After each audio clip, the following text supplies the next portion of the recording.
Hello everyone and welcome to Thursday. Yesterday I promised that I would show off more of the breakfast, so I did. These are just general wide shots, but there is so much. I'm guessing that there's probably at minimum 100 items. There could be maybe as many as like 150.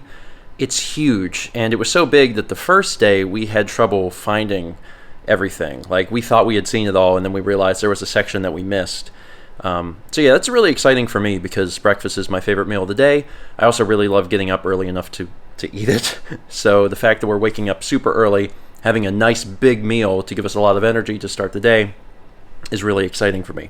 So as a reminder, today we're going to, I'm still struggling with this name, Suzhou? Suzhou? You'll put titles. There will be titles, and my apologies to everyone for my inability to remember the names correctly, and then certainly to pronounce them. But it's supposedly called the Venice of China. So we're going to be on a boat as long as the weather cooperates.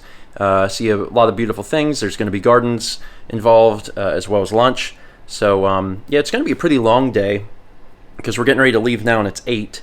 And they said we won't be back until 5. So as compared to yesterday, which was kind of a shorter tour, today's tour is much longer. Mal, you ready to go? Yep. Okay, let's go.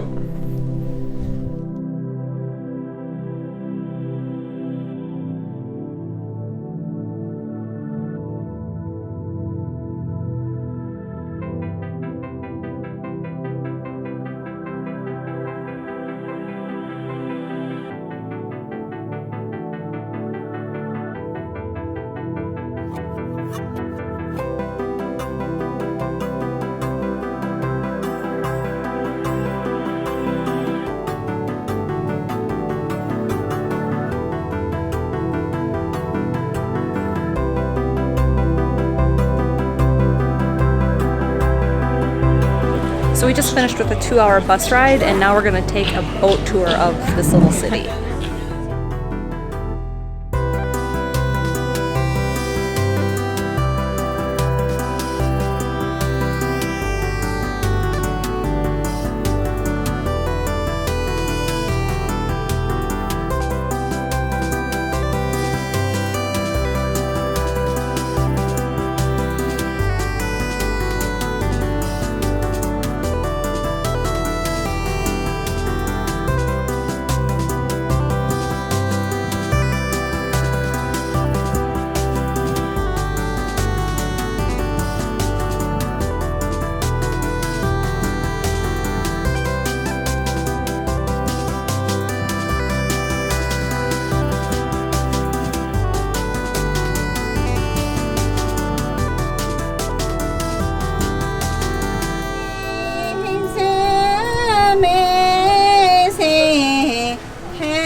第一首唱的是当地的语言是吗？听不懂。10岁呢，欢迎你们到苏州来。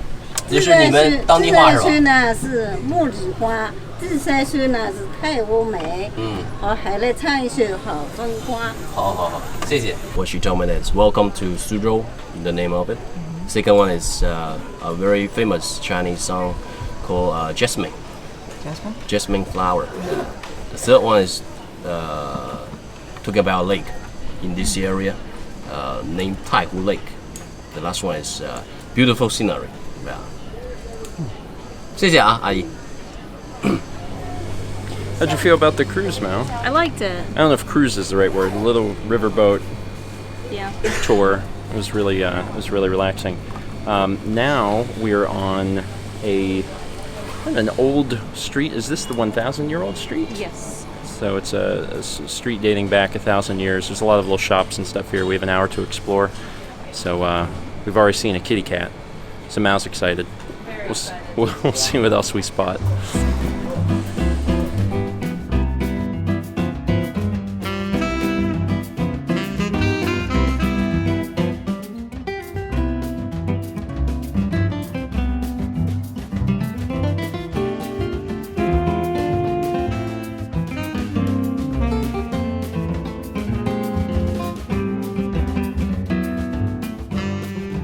One of the things that we haven't done a great job of fully explaining thus far is how incredibly hot it is here.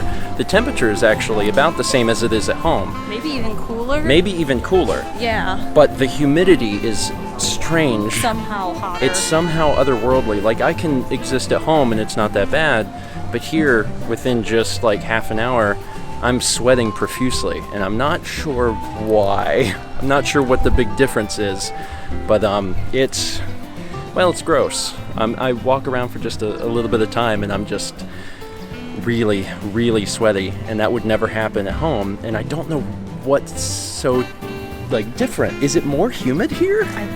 That's hard to believe because it's frequently 100% at home. I know, but it has to be. Yeah, I have no idea. It doesn't feel hot here. It's not like the sun is beating down on you. But I'm just. Be worse, I think, if it were. But I'm drenched. Yeah. And that's very unlike me. This is a local snack food. It's also a good way to learn how to say hello.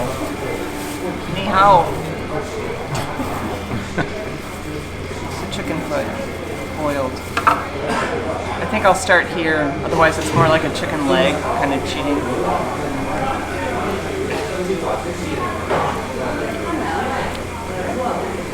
Tastes like chicken.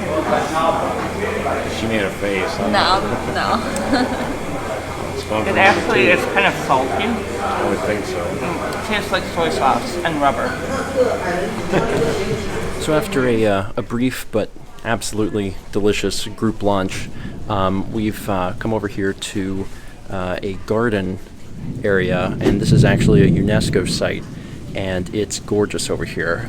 It was, at least briefly, owned and lived in by a very famous Chinese watercolor artist who notably had a pet tiger, and he loved that tiger a lot, so much so that he actually buried the tiger in this garden and put a little black rock as a tombstone in the area. So some of his work is available on the walls. The garden itself is beautiful, and even though it's super humid, the rain is kind of a nice backdrop to an already gorgeous location.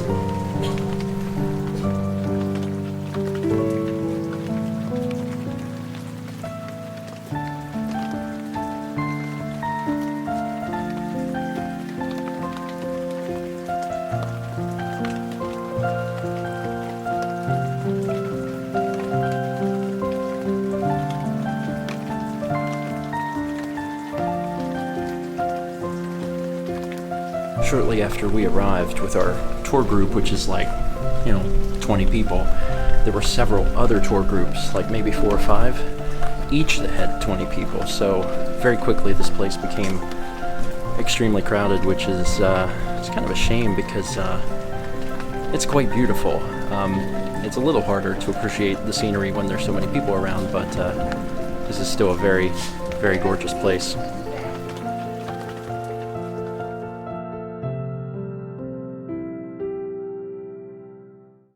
So after our little garden adventure, we got on the bus and took the 2-hour journey back home.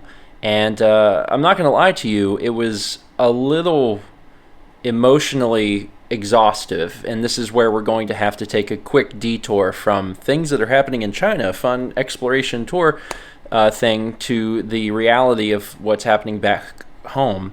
We left right before Hurricane Durian was supposed to hit. And, when we left, we told my parents, we said, we're not even that worried about the storm, but, there's a good chance that flooding could be a very real issue, because in the last few years we've had, I mean, for one, we've had hurricanes, but we've also had terrible flooding related to it. So we told them, you know, the best thing you could probably do is just stay over here. For one, our house is better built. It's going to be able to withstand the storm better anyway, but then also it's easier to move just one cat. We told them, just bring Rocco over and stay at our place. You know, you can use all our stuff, you can sleep in the bed, like, just, you're going to be safer here. So they did. And they actually went over, was it last night? Yeah. They went over last night and stayed. And then today, which is currently, I mean, we're on the other side of the world, so it's day Morning, yeah. here, so it's starting to become morning there. They were asleep, and they got woken up because it started to really start, and the wind was whipping, and it woke up my mom. And while that was happening, we got an alert. Mal's got everything set up for, you know, the weather back home about a tornado, and it was coming across their phones too as an emergency alert. And there was a tornado that touched down like a mile, you know, at most, from our house. So they had to take shelter immediately. And it's difficult because we're literally on the other side of the world.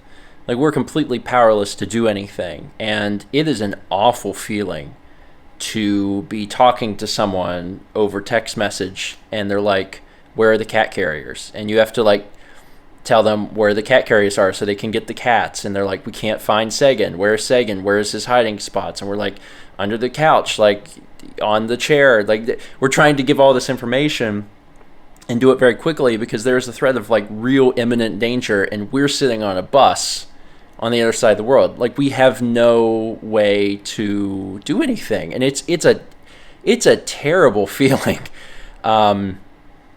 So that was what we were dealing with on the bus. Now, the good news is the strong bands of the storm that were spawning those tornadoes are just about passed over their area. And from the latest update, my parents and all of the cats are safe. They managed to get all the cats together, and they are currently holed up in the laundry room.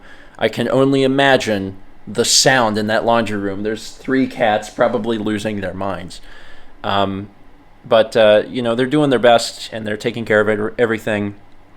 And you know, the tornado that touched down is very close to our house. It's very close to their house. And I mean, that's the other thing for them, is that, like, they're staying at our place. They don't know how their place is doing. They don't know what the how everything looks. And even after the storm passes, there's going to be some flooding, so they might get stuck at our place, which is one of the reasons we told them, like, either you're going to have to go there or take the cats to your place, because if you get stuck, you won't be able to feed the cats, and obviously that's bad. So I'm glad that they're there. I'm glad that they're safe. I'm glad they made the decision to stay at our place. And yeah, we're just waiting for updates. The worst of the storm hopefully has passed. They're still dealing with, you know, Durian, the storm itself, but the tornado spawning parts that were real extreme seem to be over. That being said, the nightmare of all of this is probably, you know, just beginning, because even after all this passes, the river waters and stuff rise, which is what causes the flooding. So we'll have to see how bad that gets. So they might be stuck there for a little bit. Fun, Mal. No, it's not. It's been a morning. And then the other thing that sucks is that, you know, power went out. We were actually talking to them when power went out. So yeah, they don't have any power. They don't have any way to charge their phones. So, like, at some point we're just going to lose contact with them, and then just kind of have to wait until power comes on so they can, you know, get back with us. But yeah, it's rough. There's a terrible feeling of being completely powerless, you know, because we're on vacation and we're supposed to enjoy the vacation, and it's very hard to enjoy genuinely when you are worried about that sort of thing. You know, you're not home to take care of your house, to take care of the cats, for me to take care of my parents, to take care of my family. And, you know, we'll just have to kind of cross our fingers and hope everything works out. I think everything will be okay. It's just, I feel bad that we're not there. And I know for a fact there is not a chance that we would ever book a trip during hurricane season ever again. This is a hard lesson learned. Like, we won't do this. We won't do this again. Okay. Now that I get that out of my system, I will be giving updates if I get them, but we now return you to your regularly scheduled China vlogs, where we see all sorts of interesting things. We're back. There's no other tour stuff happening today because it's already like almost 6 o'clock. At some point we have to go get dinner, and then we'll just be wrapping it up before we attempt, if the internet's good enough, to do breakfast stream later tonight. So we found a place in the mall called Ramen Aroha. I believe it's actually a chain. I think so. And there's a strange obsession with Xinjiang. I'm not sure what that's about. Mal's stomach's been acting up a little bit, so she decided to go just with some gyoza and not do anything too much. Also, the camera really thinks that there's a bunch of people behind you because of all the plushes. But we came to a ramen place, so of course I got some ramen, and it's very, very good. So the place we got that food was this Capitol Square. It's kind of, I think it's basically a shopping mall, and there was also a Dunkin' Donuts in there. So we got a donut because we're doing breakfast stream. You'll get to see them either on the vlog or on the stream. And we're on our way back to the hotel. The closest restaurant was actually a Taco Bell. We briefly considered it, but this street right here is beautiful. There's all of these lights. It actually looks like a giant ad for Twitter because it's kind of like the same shape and the same color as the Twitter logo. But it's gorgeous. We're looking for a convenience store real quick so Mal can pick up some stuff, and then we gotta head back to do breakfast stream.